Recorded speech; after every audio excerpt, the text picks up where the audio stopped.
Boa noite, gente. Vamos dar início à entrevista do técnico Renato.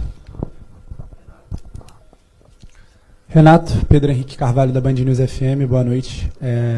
Jogo muito truncado, né? A gente viu a todo momento a bola sendo disputada em cada centímetro de grama. Queria que você avaliasse um pouco do que foi o jogo de hoje, você voltando a utilizar ali 5 defensores, pelo menos uma linha de 5, né? Como foi na Copa do Mundo de Clubes. E além dessa análise do jogo, por que o Fluminense criou pouco, na minha opinião, dentro das circunstâncias. Queria que você falasse também do John Kennedy, que pôde ter o seu contato restabelecido com a torcida do Fluminense. Obrigado. Você falou bem, né? Boa noite a todos. Jogo bastante truncado. Taticamente, a minha equipe fez uma partida muito boa mesmo. Aí você colocou bem, nós criamos pouco, mas o Flamengo também criou pouco. Então, chances claras mesmo de gol, ninguém havia tido. E num lance que a gente, de novo, uma falha nossa, a gente acabou tomando gol no final. Essa desatenção que a gente teve também no primeiro tempo do jogo contra o Cruzeiro, nós pagamos caro. E hoje, mais uma vez, infelizmente, o jogo estava bem controlado, disputado. Qualquer uma das equipes poderia ter ganho o jogo de 1-0, o Flamengo ganhou, o Fluminense poderia ter ganho, o jogo poderia ter terminado 0-0. Um clássico, foi bastante disputado, mas infelizmente nós tomamos esse gol no final. E o John Kennedy está de volta. Ele falei com ele antes mesmo de ele voltar para o clube, e falou que veio para nos ajudar, então as oportunidades vão aparecer. É mais uma opção que eu ganho. Boa noite, Renato. Lucas Ribeiro, do Jornal Globo. Você fez 7 mudanças no time principal, e além da volta do esquema com 3 zagueiros. Essas mudanças foram mais por opção técnica, desgaste físico por conta do calendário? Se puder falar também da questão do Cano, porque ele não foi relacionado. Mas você já fez a pergunta e praticamente respondeu, né? É o campeonato, é o calendário. Nós estamos jogando a cada 3 dias, praticamente uma decisão. E você tem que colocar aí na matéria o seguinte, que eu vou te ajudar na tua matéria. Fluminense, Flamengo, Botafogo e Palmeiras foram para o Mundial. O Fluminense foi o último clube que saiu do Mundial. Todos os clubes que ficaram no Brasil tiveram férias. Fizeram uma pré-temporada. Estão descansados. A gente vem no tiroteio. A gente vem numa pegada forte. Não tem como colocar a mesma equipe a cada 3 dias. Os jogadores querem jogar, vão entrar e o adversário vai atropelar a gente. E outro exemplo que eu vou te dar, que não tem nada a ver, mas vou dar exemplo, é o Cruzeiro hoje. O Cruzeiro fez pré-temporada, eu acho que fez o 3º jogo hoje, havia feito 2 jogos, fez um contra a gente, deve ter feito um outro, mudou meio time. E ficou aqui. E aí eu te pergunto, será que os treinadores estão errados em poupar os jogadores? Por isso que a gente tem 30 e poucos jogadores. Por isso que eu falo para o jogador estar preparado. Por isso que eu falo que as oportunidades vão aparecer, ninguém pode reclamar. Então é com eles. E eu fiquei muito satisfeito com a minha equipe hoje dentro do campo, tirando o lance do gol. Volto a repetir, taticamente a gente fez uma partida muito boa. Nós jogamos contra um adversário que com certeza briga pelo título, está sempre na ponta de cima da tabela. E você vai ver as finalizações, o Flamengo não criou mais do que a gente. Praticamente foi um jogo parelho. O Flamengo teve mais a bola, mas chances mesmo de gol foram criadas pouco de ambas as partes.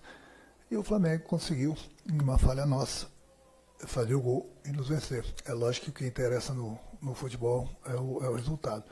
Então, se você for ver sempre todos os jogos, os clubes têm, por exemplo, 3 competições. Hoje nós estamos falando de Campeonato Brasileiro. E os clubes que ficaram aqui estão poupando jogadores. Por que e como que eu não vou poupar? A não ser que eu não pense, e eu sou pago para pensar, coloco a mesma equipe toda hora para dentro do campo e começo a perder os jogadores por lesão muscular. Então, mais uma vez eu falo, clubes que não viajaram, tiveram férias, fizeram pré-temporada e estão poupando os jogadores. Bom, aí você põe na balança se eu estou certo ou se eu estou errado. Mas a tua pergunta foi muito bem válida. Boa noite, Renato. Rafael Siqueira, do Jornal da KTO 1902. Queria te perguntar a respeito de um jogador que não estava disponível hoje, mas que já foi muito importante para o clube, que é o Paulo Henrique Ganso. Ele foi para a Copa do Mundo com condições de jogo, aparentemente, jogou poucos minutos, e você agora está usando esquemas com 3 volantes, com linha de 5 defensores, em que você não usa um jogador exatamente nas características do Ganso. Então eu queria escutar de você. O que você pensa a respeito do momento atual do Ganso, como que você enxerga que ele está fisicamente, tecnicamente, e o que você enxerga que ele pode agregar, que como ele pode ser útil aos esquemas que você bota no campo de agora até o final do ano. Obrigado. Não, é isso que eu ia falar para ele. É isso que... Pô.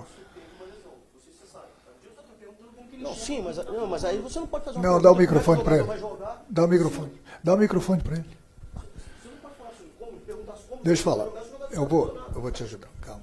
A tua pergunta, eu vou falar sobre o Ganso. O Ganso é um jogador importante, nosso grupo é um dos líderes do grupo, eu converso bastante com ele. Muita gente falou que eu tive um problema com ele na Copa do Mundo, não teve problema nenhum. Não teve problema nenhum. O Ganso não está sendo relacionado porque ele está machucado. Fez exame, deu quase grau 1. Vocês não sabem, mas então eu vou falar agora. Ele estava escalado para jogar contra o Cruzeiro. Na véspera ele sentiu a perna, fez exame, constatou a lesão. Então, por isso que ele não está. Simplesmente porque ele está machucado. E no jogo contra o Cruzeiro ele iria jogar. Pronto. Agora você devia ter tido essa informação, né? Que ele está machucado. Minha pergunta não foi essa, né? Não, você foi sim. Foi. Você perguntou o que ele representa no grupo. Eu estou educadamente te respondendo a pergunta. Pedi para devolver o microfone. Você pode se manifestar de novo. Eu estou respondendo. Você fez metade da pergunta que eu estou te respondendo e a outra metade você não sabia que ele estava machucado. Sabia sim. Então você procura ouvir de novo a pergunta que você fez para mim. Tá bom. Aí você vai ver que você pisou na bola, então. Boa noite, Renato. Eu sou um forte da Central Fluminense. Durante o Mundial, você começou a usar o esquema com 3 zagueiros e o Fluminense fez bons jogos defensivos. Hoje você entrou com 3 zagueiros e, como você mesmo disse, apesar da derrota, você deu poucas chances ao adversário. Mas em alguns momentos é possível observar que o Flu perde um pouco do poder ofensivo. Queria saber como você acha que pode encontrar um equilíbrio quando utilizar os 3 zagueiros. Sim, o equilíbrio a gente tem que ter, a gente sempre procura. Mas aí tem outro lado da moeda também. Muitas vezes eu exponho o meu time, crio e sofro lá atrás.